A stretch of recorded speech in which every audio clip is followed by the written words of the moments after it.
My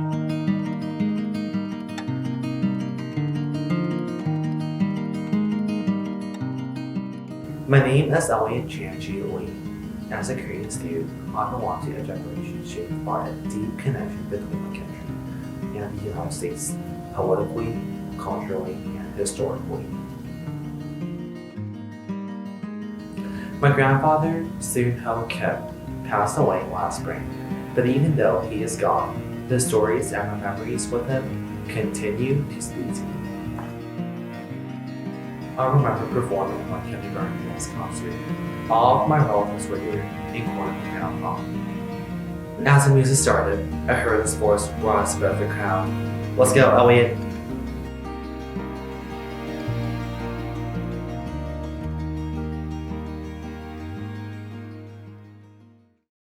우리 찬주 할아버지가 찬주를 엄청 귀여워하셨어. 정말로 너무 귀여워하셨어. 그래 유치원에서 댄스 대회를 한다니까 우리 찬주가 나오니까 아이고 우리 찬주 나왔다 그러고 박수를 치시고 그랬는데 응원을 많이 해주셨어. Those moments weren't just memories. They're expressions of love, courage, and legacy, passed on quietly without explanation.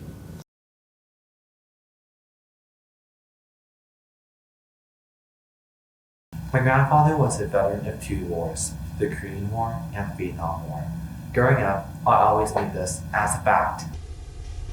But facts are different from stories, and his stories were never told, not because he refused to speak, but because I never learned how to ask. 우리는 그때 얘기 잘 안 해. 우리 임종 때 손주를 기다리시다가 찬주가 오니까 보고 그 이튿날 떨어졌어. 그래서 찬주가 할아버지 돌아가신 거 보고 공부하러 갔지 캐나다.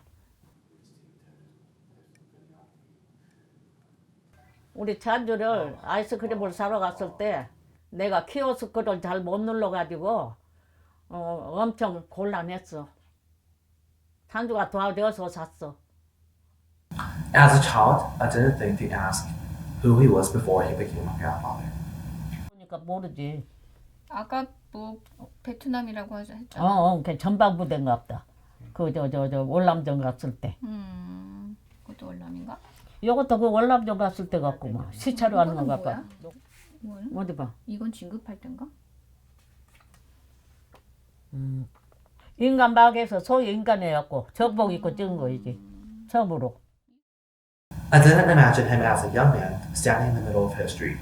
I believed that there was going to be more time, but there wasn't.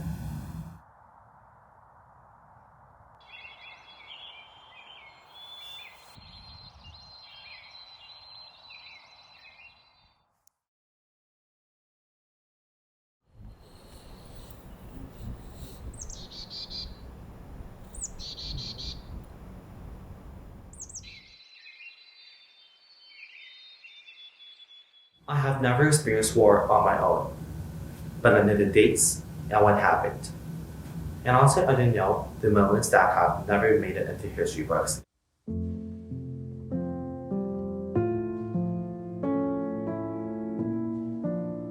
I grew up in South Korea, which was rebuilt after devastation, shaped by immense sacrifices that I have never witnessed in my life.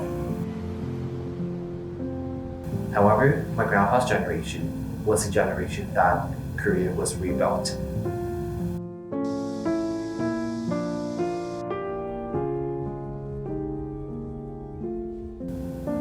Have been surrounded by the results of their immense silence and perseverance.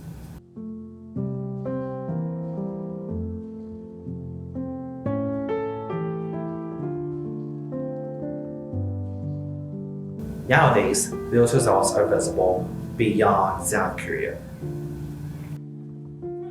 As we all know, Korean culture, which is also known as K-wave, is also like super famous because we have Korean music, Korean film, Korean food, and also Korean art, which has become a part of a global conversation that everyone around the world is talking about. For instance, K-pop, Korean films, and Korean food are now shared worldwide. They're not just memories of survival, but they are an expression of Koreans' creativity and also my identity of being South Korean. From a certain point, I began to realize that this global presence didn't erase the whole entire history. Nowadays, we're living in a globalized world, meaning that cultural heritage does not remain within national borders, but it goes through stories, pictures, and shared experiences among people. Media didn't just record Korea's recovery, it shaped how the world came to understand it.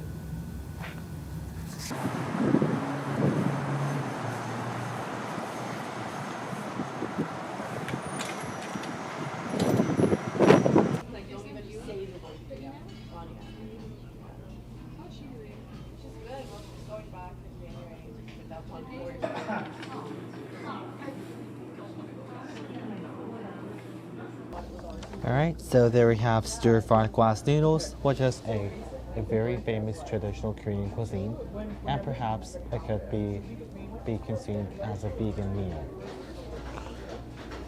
Alright, so there we have sizzling beef bulgogi, and as we all know, bulgogi is one of the most famous Korean dishes.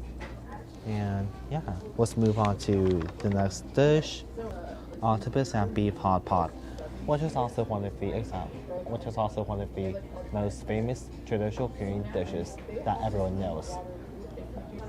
And that's pretty much it for the dishes that's being served here. Now let's eat. And as a matter of fact, every single side dish that's being served at a traditional Korean restaurant is complimentary.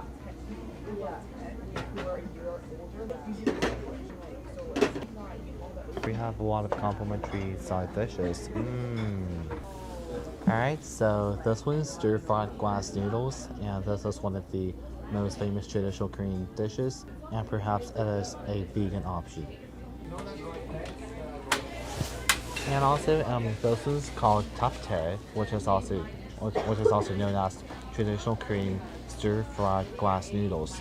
And as a matter of fact, this food could be consumed by vegans because it has a lot of vegetables.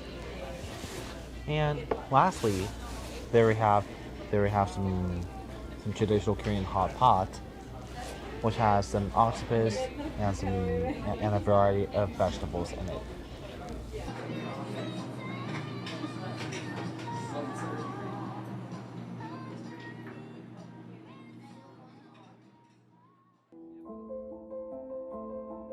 I'm currently studying and living in Toronto, Canada, where I have taken classes such as communications technology, media arts, and photography.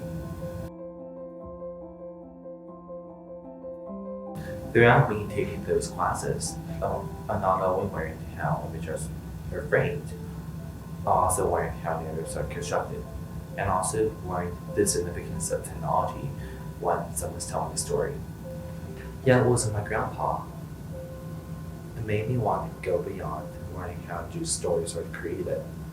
So the two questions that I have asked myself is, who decides which stories are remembered, and which voices are amplified, and which remain silent? After a while, I thought that America is where these questions are openly discussed. America is a place where history, culture, and politics and storytelling intersect with each other, not within a single major, but with a variety of majors. Despite the fact that I didn't choose what I'm going to study specifically, the thing that I have in my mind is that I know that I eagerly want to study in an environment where opinions are opened and people accept new opinions and being open-minded.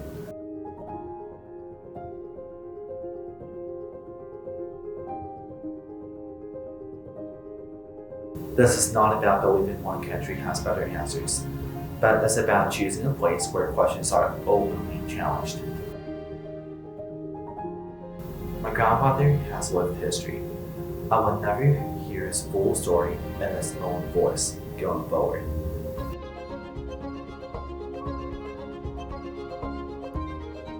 But perhaps legacy is not about retelling the past exactly as it was, Perhaps it's about understanding why some stories were left untold and choosing how to tell the next ones. My grandpa once told me that I don't have to live his way.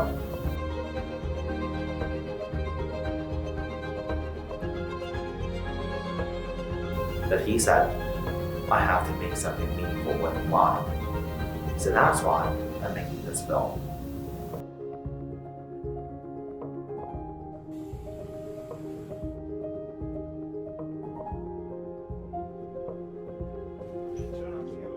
Not to speak for him, but to carry forward the responsibility of storytelling.